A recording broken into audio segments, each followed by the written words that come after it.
What's up, everyone? It's your boy Mills Rogers. Today, for our expert spotlight, Up, I have the everyone. It's your pleasure boy Mills of Rogers. Today, interviewing for our expert Doc, spotlight, Uncle Doc, I have the pleasure Edward of Amey. interviewing for our And expert so, let me tell spotlight, you Doc. about I have the Uncle Edward. Doc real quick.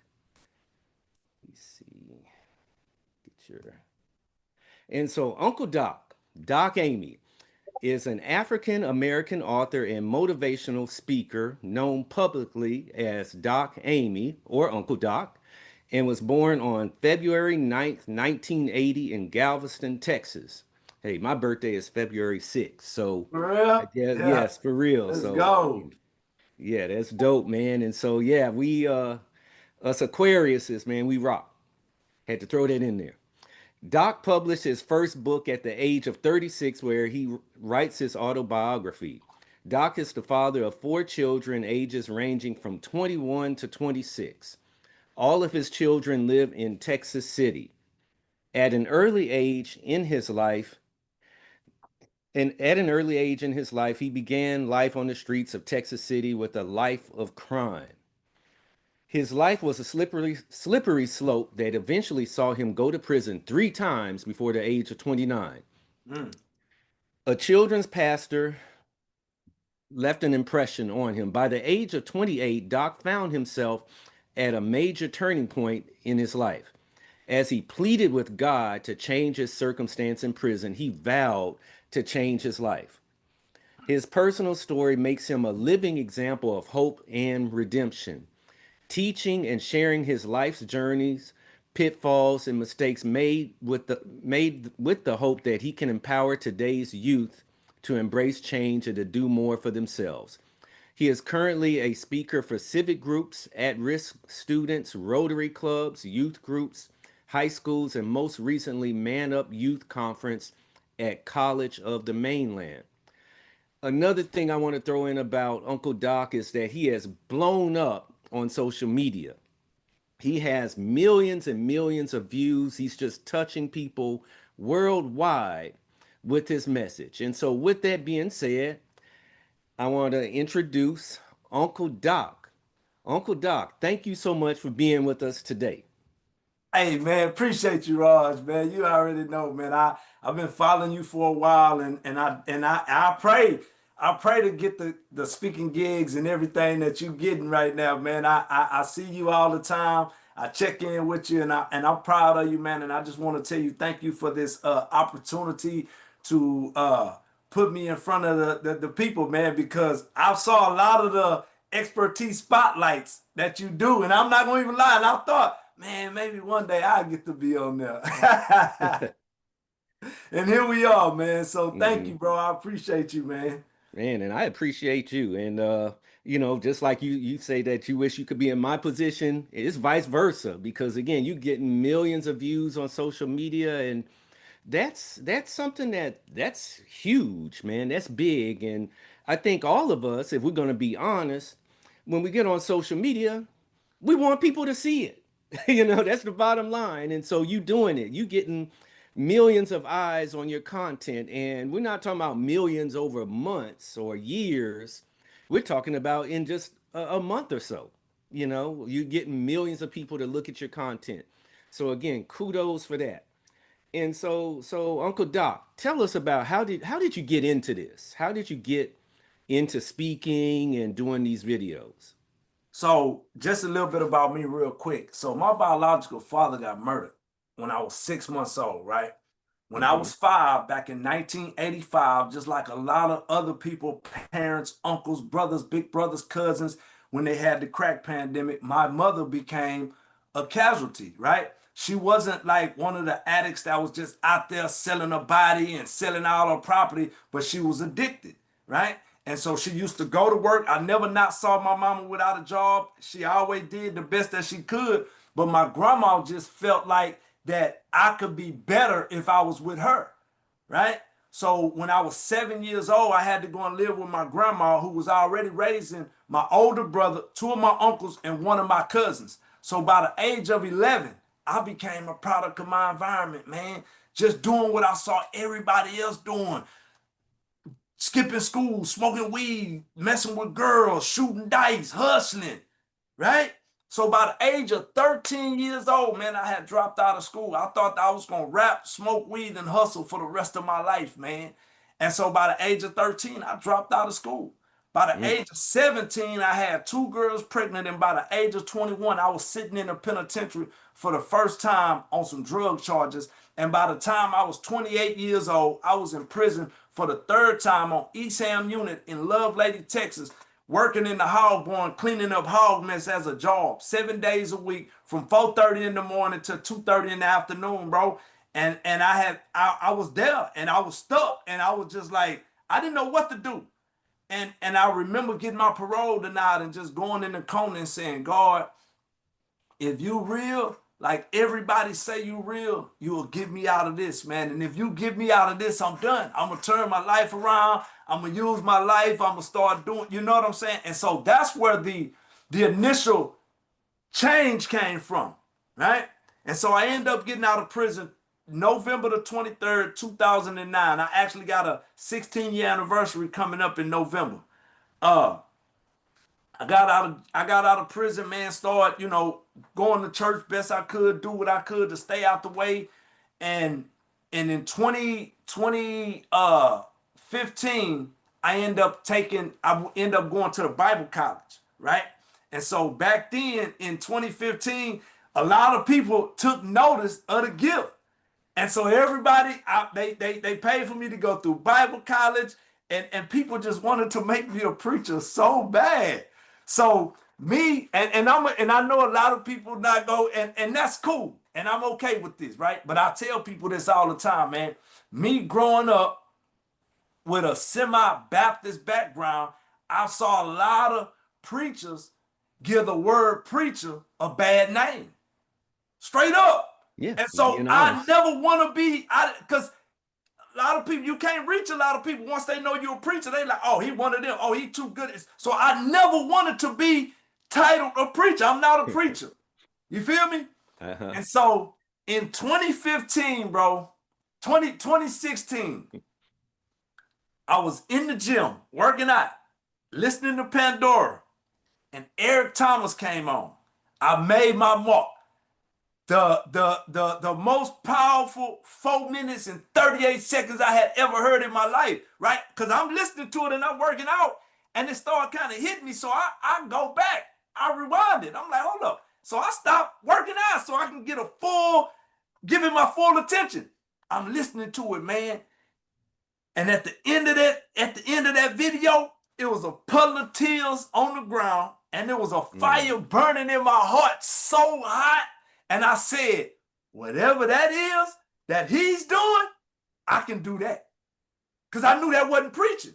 That wasn't preaching. You feel me? And so I went home and I started following him. I ended up joining Breathe University, started getting on the West Coast and the East Coast accountability calls. And then I started discovering that I really had a gift, right? Like this wasn't, and man, listen, bro.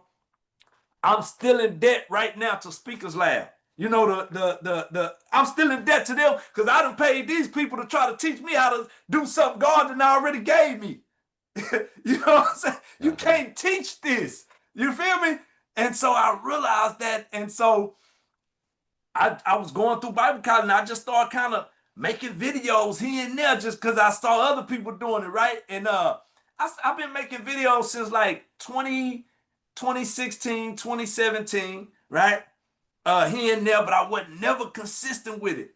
And so here, about a year ago, I really started taking the whole social media thing kind of serious because I realized, oh, now, like, I got some homeboys that done showed me some receipts like, hey, Doc, man, you tripping, bro. You need to get on this social media. You need to take it serious. Like, we getting paid. He say, man, because I come to your page and see some of your motivating videos, so I know you got it. You just got to stay consistent. And so I start doing little videos, different ways. I do a video in my car. Then I start doing different videos, just different ways.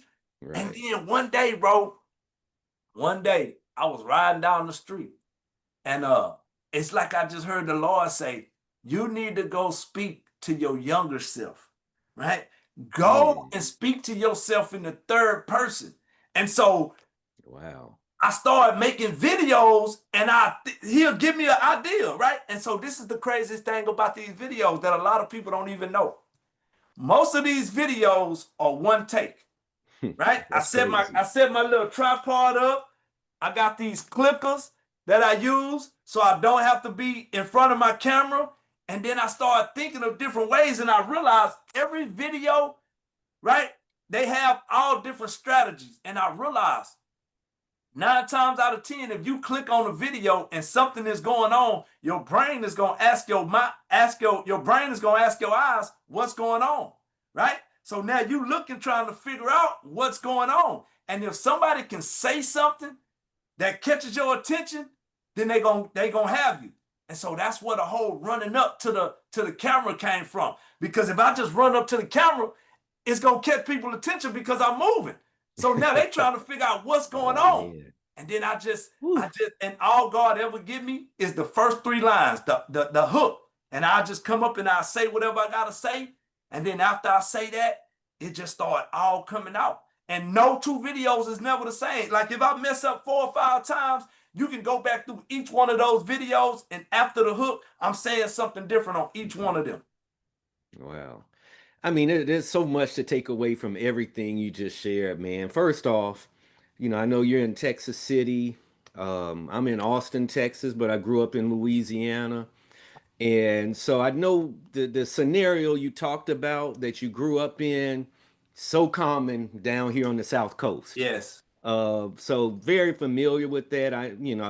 I wasn't in the lifestyle that you was in, but definitely knew people that their story is extremely similar to yours, and so much respect with what you've overcome and how you've positioned yourself now in life. And if any of them are checking it out, man, look, this guy right here, he's done it. He's been to prison and turned his Three life times. around, and it's doing some great things right now. So again, kudos for that. Now, another thing that you mentioned, man, was just the fact that, hey, you know what? You said I do it on my own. I got a tripod. I stop and I just start doing the videos because, and I think that's such a great, a great thing to share because oftentimes, man, people feel like they got to have this big old production to make this work. And you're telling I was them one no. of them. I was one of them, bro. Hmm. I was absolutely one of them. I used to see people with these videos and how they cut in and edit and do all of these great things. And I'm not really that tech savvy. So I used to kind of get frustrated. And that's what caused the inconsistency. And then once I just started like really realizing that I don't really need nobody. I got a good camera on my Ultra 23. I got a great camera. I just gotta figure out how to, you know what I'm saying? And then once I got turned on to the whole, my partner turned me on to the clicker. Once he turned me on to the clicker, and I didn't need nobody to cut the camera on for me or nothing like that. Oh, it was off to the races after that. It was off to the races because I realized that I was trying to do something that I wasn't really ready for, right? And so I started actually building my social proof because I don't really know how to do all the leg work to build the systems, the behind the scenes, and to reach out to people. And then I didn't have the money to actually pay nobody to go and do it for me, right? And then God say, listen, you start building your social proof, you're not gonna have to look for nobody. They're gonna come start looking for you, and you're gonna get to name your price. And that's kind of where we at right now. They knocking on the Wow. door.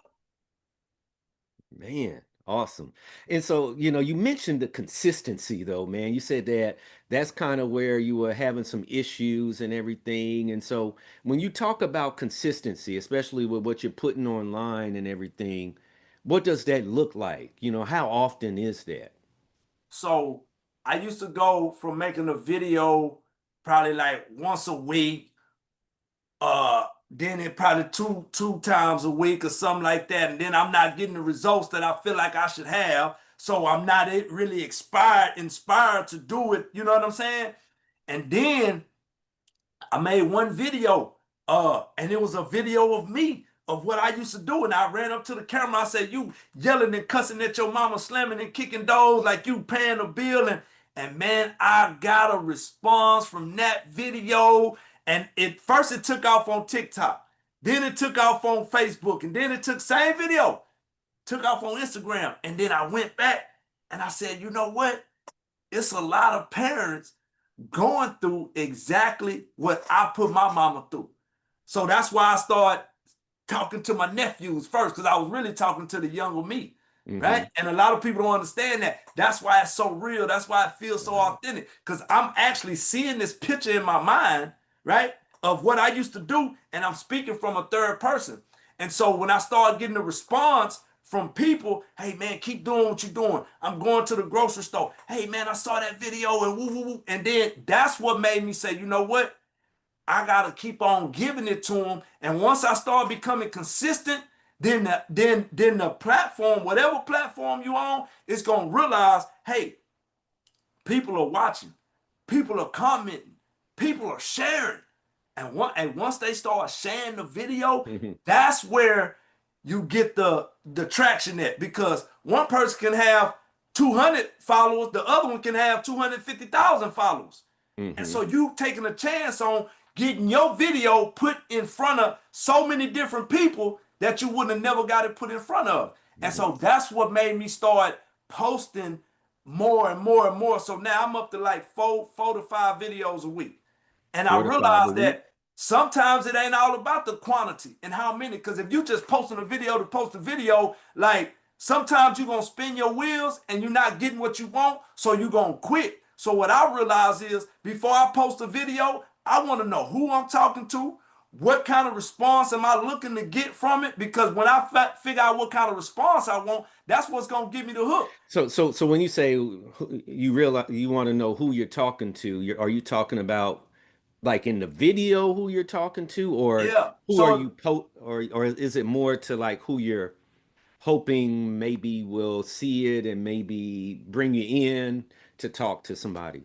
So right now, listen, right now, I'm not even worried about nobody bringing me in to talk to nobody. You feel me? I'm finna keep on building my social proof, and I'm hitting all angles. I'm talking to the dads, I'm talking to the nephews, I'm talking to the kids, I'm talking to the teachers, so if you notice my videos, each one of them got a different spin on it. But here's the thing, it's all real. It's either from a live encounter or an eyewitness account. None of what I'm saying is made up. And everybody might not like everything that I'm saying. And that's okay. But it's the truth. And so I think about, okay, I know it's kids at this school that's going through this. So I'm fixing to say something to those people that are doing this to these kids. And then the kids gonna be like, yeah, he was tripping the other day when he made that video about us breaking in the car. But man, Uncle Doc right about this, right? And then I'll make a video saying, hey, you parents, this is why y'all kids are doing this. Maybe if we stop doing X, Y, Z and we start being the parent we need to be, you feel me? And then the kids say, yeah, I have been watching my mama do all that. That's probably why I'm like this. And then I talk to the kids. So I start thinking about the audience that I want to talk to and the response from the people that I'm taking up for people in half the video, and then the other people I'm putting them on notice. And so so that's how I make my videos, and God give me the ideas. He give me a memory of something that happened or something that I saw, something that I've been through, and then I'll put a twist on it, and then I'll make the video. So you're having millions of people see your videos on all platforms each month.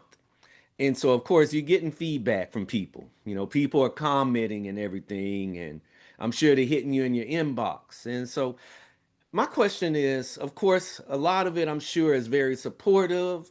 It's real positive.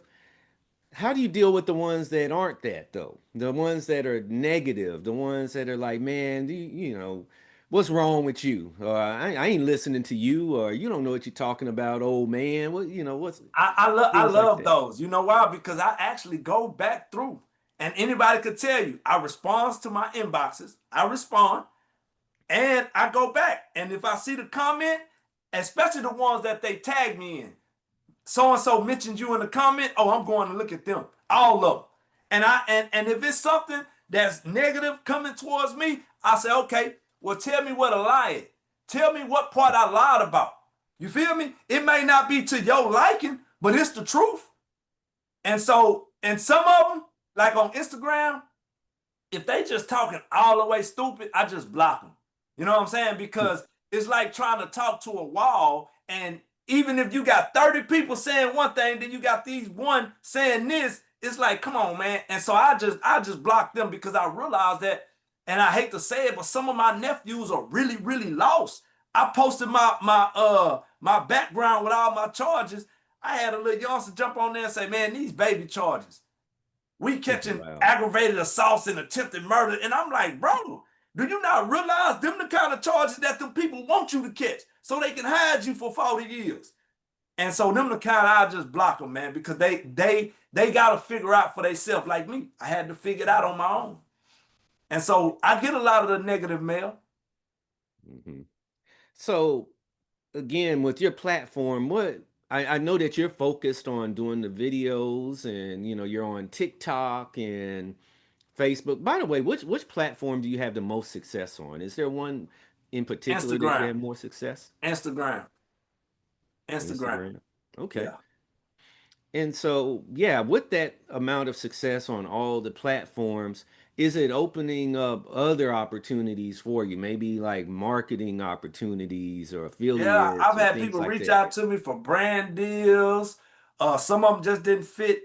We didn't align with each other. You feel me? And that's one thing I'll never do. I'll never speak up on something just to get paid about it. Anything you see me speaking up on or being an ambassador about for any, I believe in it, and I really believe in it. You feel me? I'm not, because I know God is my source and He's my provider, so I'm not gonna just jump on a bandwagon simply because they paying.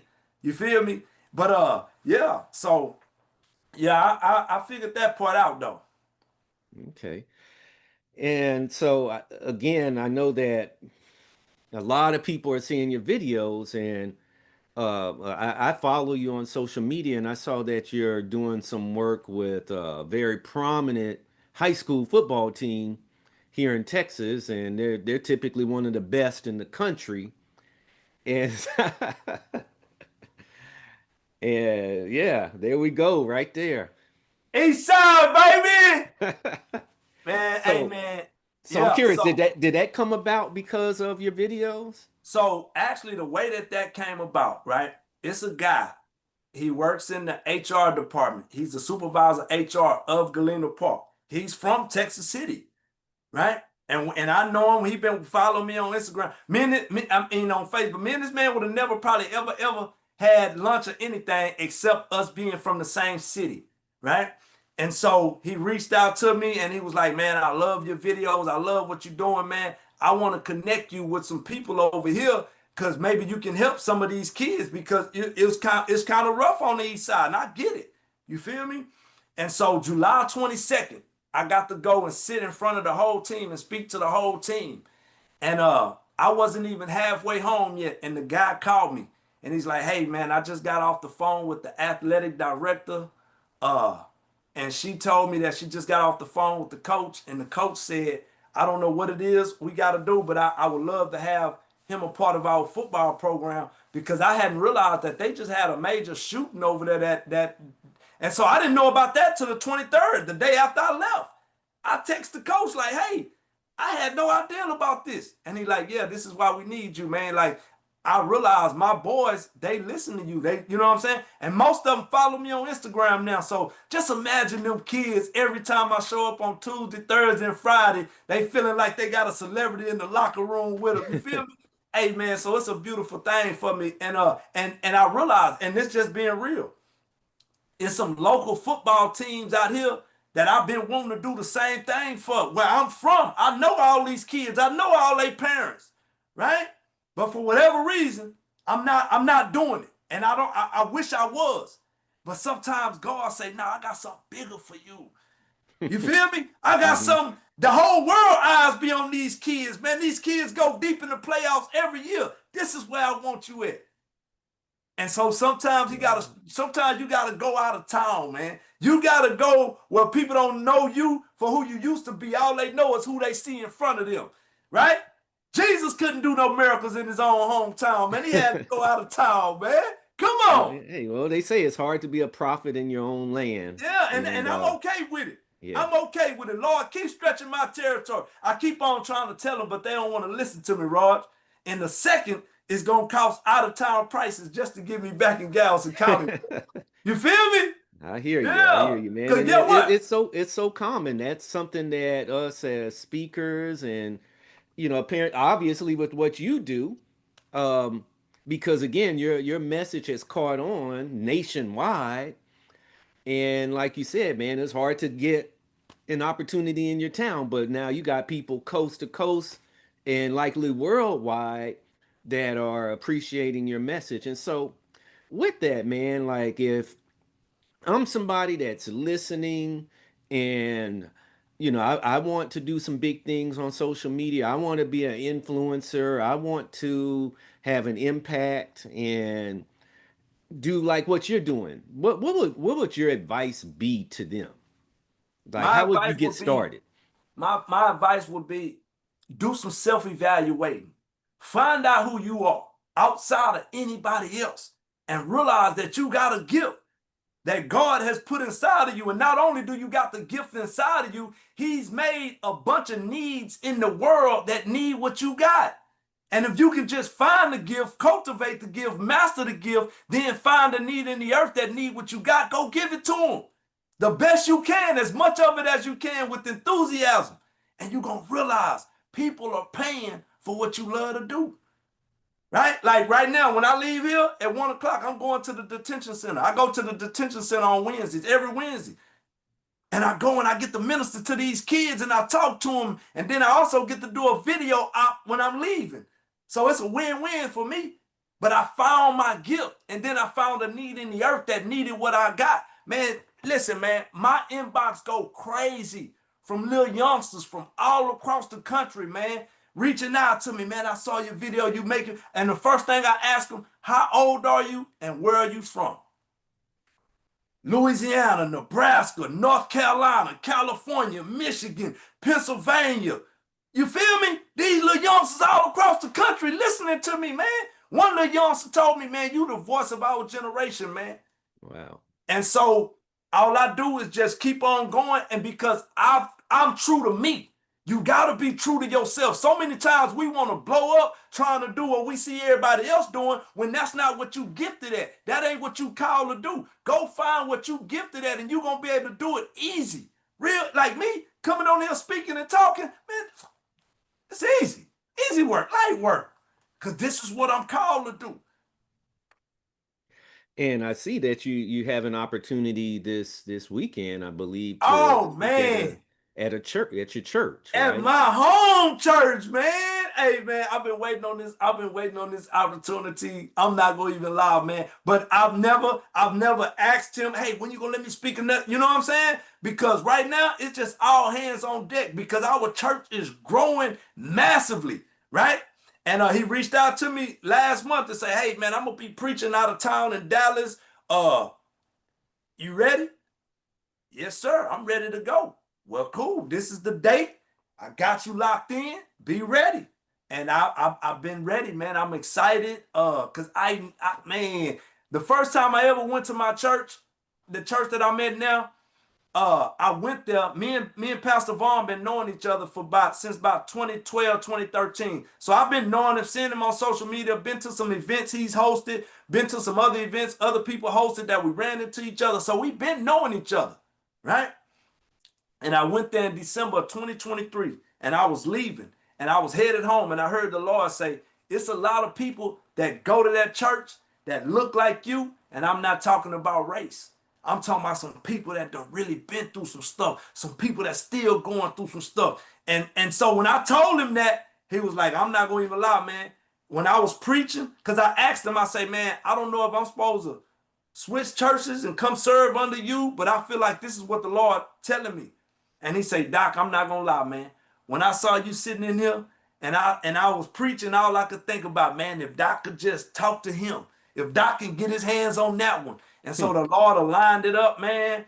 And I just been there helping him in any way that he can, whatever he need. If I'm available to do it, it don't matter if we moving chairs, whatever. And so I'm excited about Sunday, man. So let me ask you this, kind of along the lines of what you just mentioned, and I made a post about it in the group the other day about being able to talk to different, I guess, populations, not necessarily just people that look like us, that look like you.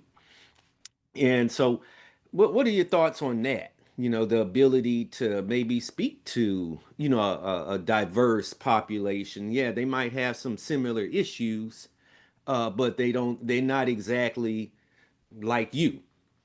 So what are your thoughts on that? When you say not like me, you mean race, I would race, say, gender, and all of that? yeah, exactly. Maybe Okay. race and gender. Let's say that maybe they've gone through some similar things, but they're not exactly, yeah, maybe they're not black. Maybe they're not a male, you know, or Yeah. whatever.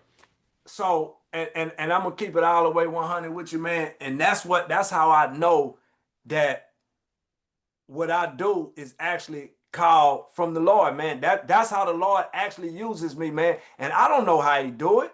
I don't know how he do it. I just know when I get somewhere and I get to doing what I do and I get to speaking, I just start hearing stuff. And I start hearing it in my mind. And I just got to the point now, I say what I hear. Hmm. I say what I hear, man, because it no longer becomes me. It be him working through me. So I just start saying what I hear. And I realize when I say what I hear, I start hitting. It's different, man. And so I just go in there with the willingness to be used. And I have my notes. You feel me? I have Hmm. my points that I want to talk about. Right. But sometimes it don't go that way.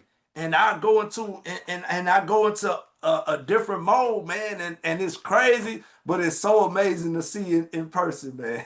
You got Yeah. to witness a little bit. Yeah.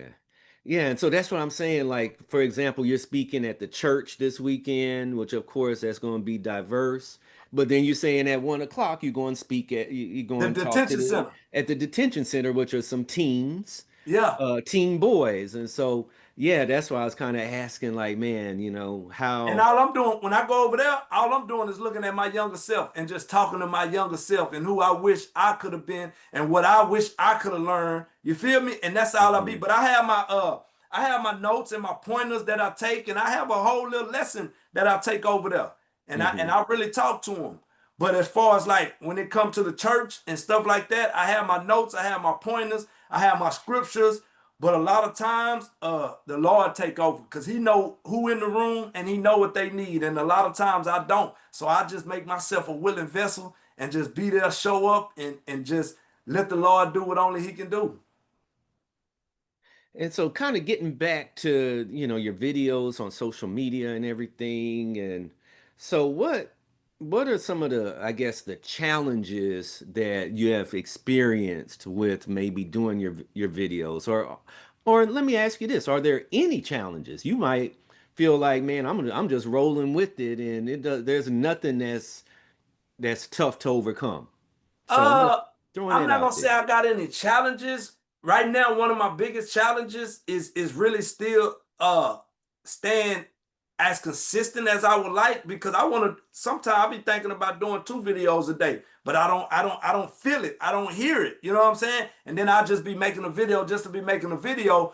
But uh, I think at first the challenge that I had was I looked at the numbers too much. And so when I stopped looking Mm. at the numbers, I stopped like I've taken the number part off. Like I don't know how many views each video got until I start seeing it in my stories. And then I realized, oh, this one done caught on. And so I see I we go got look at Dr. the Will. numbers. He didn't comment it boom on the. Oh, hey, what's up, doctor? Hey man, that's Unc right there, man. Yeah, I'm just talking wanted to about let a you know. living legend that I Mhm. love so much that one day I just pray that I could be half the man that he is, man. I love you, Unc. Mhm. Yeah. And so, yeah, I like what you were just saying, not about not looking at the numbers and everything, because again, on social media, man, we do stuff to get notice. Yeah. Let's just be honest, man. Yeah, we have good intentions, but at the same time, we do want our stuff to get noticed. And so I like what you're saying about how you were somehow able to just stop looking at that, quit looking at how many people. And so once you started doing that, what happened? They man, I used to wake up and I have all these notifications. This many people shared your video, this many people comment, this many, and then so what I start doing is by this time I got enough videos to actually go back and say, okay, this one hit. What was I talking about? This one hit. What was I talking about? And if you notice, that's what I kind of play around now. I got 3 or 4 main good topics that I play around now because I realize what the people want from me. And then I had to go as far as figuring out what TikTok want from me, what Instagram Mm, want from me, what mm, Facebook want from me. They that's a all want nugget right something there. different. And so and so once I start figuring out all of that, like I said, okay, I'm gonna make one video and I'm gonna share it to all my platforms and I'm gonna see which ones hit. And I noticed the ones that hit on Facebook and Instagram don't always hit on TikTok. And the one that hit on TikTok don't always hit on Facebook and Instagram. And so I So, start realizing that TikTok is more like a fast, quick dopamine hit, and they want it real quick because if not, they're gonna go to the next video. That's where the whole me running up to the video come from when I realized I don't have to do that on Instagram and Facebook. I could just turn my camera on and start talking and going into some real stuff, and people gonna listen. But on mm. TikTok, you better grab their attention right off the muscle, because if not, they gone. Wow. Man, and I was about to ask you that, like, man, what's the difference between the platforms? And so I appreciate you sharing that because that's a nugget of wisdom right there, man. Because again, we're on multiple platforms. I'm on multiple platforms, and we all trying to crack the code. And so that's a nugget of wisdom right there, man, that we should all be able to really, really run with. The fact that, hey, what you just said about TikTok, hey, you got to get them, bam, Yeah. just like that. You got to figure out what platform, what each platform want from you. And you can go back and look at your videos. If you consistently make videos, the numbers not gonna lie. They're gonna tell you this one got this many comments, likes, and shares. This one didn't. Okay, what did I do different? What did I say different? What subject matter was I talking about? Right? TikTok, they don't really care about me talking about uh kids and football and sports. Instagram, that's where all the sports kids at. They love it. You feel me? I got 1 million views on one video on Instagram. That same video on TikTok got like 7,000 views. And Wow. so those are the ways that I'm learning, and you just got to learn what platform is what they want from you. And then you got to pick and choose. Am I going to keep feeding all of them, or am I going to figure out which ones I'm going to make the success on and just fully, because I'm not going to even lie. I've thought about just saying, hey, TikTok, I love y'all and this, but I'm getting way more action over here on Facebook and Instagram because it's still my young people and my old people. TikTok is more of a game. They trying to push everybody to go live. Every single thing is about going live and getting points and getting people in your room. But I realize when you do that, do you realize how much time of your life you actually take away by being in a live room for 8 hours, probably making like $17, $20 for some people? You've been in there 8 hours going live.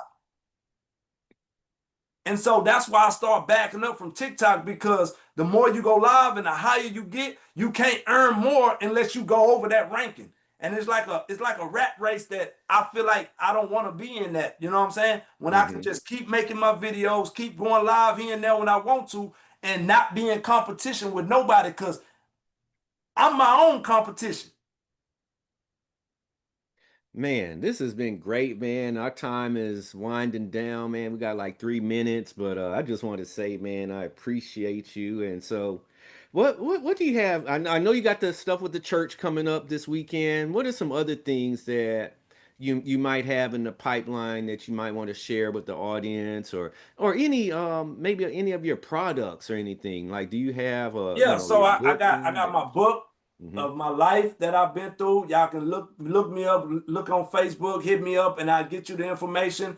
I got a youth empowerment turkey drive that some people, me and my nonprofit putting together. I used to do a turkey drive every year, and we're gonna bring that back this year for November 22nd. We're gonna give away turkeys to people in need. So yeah, just stay tuned, man, because it's going up. It's going up, man. So every day could be different, but I know every day I'm blessed. And so I'm going to just keep on living, thanking God for waking me up and giving me the opportunity to get to do what I do, man.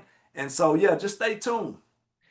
Man, awesome, man. Love the energy, man. Love the vibes and everything. And again, I appreciate you, man. I've been watching your journey. I know we connected maybe 2, maybe 3 years ago. I don't know. The years passed by so fast. And, Yeah.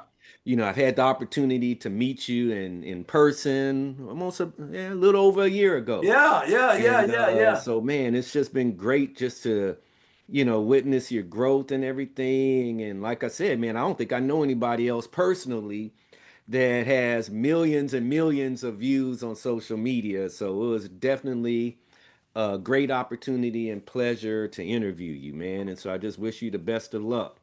Man, I appreciate you, Ross, man. Thank you for the opportunity, man. And like I say, you getting in before it take off, so you got yours saved up in the archive. Yeah. I recognize it. I'm like, man, I'm seeing, I'm looking at the views, and I'm like, man, I got to talk to this guy because and I told you that the other day, man. I sent you a message. I'm like, man, you're gonna be on J HUD Hey, it's and one of coming, these man. talk Hey, shows it's one coming, day. bro. It's Hmm. coming. I promise you. I Yeah, feel it, man. I feel it too, man. So again, I appreciate you, man. I appreciate you too, Ross. Thank you, man. And I pray that everything that you're doing continually take off, your business and all of that, continually get the things that you need to get so you can be who you need to be, man. So just keep going, Ross. All right, thank you, man. And so there you have it for the expert spotlight. Change happens one person at a time, 1 second at a time. Let's go. Y'all Let's take care. go. I love Yes, you, man. sir. All right.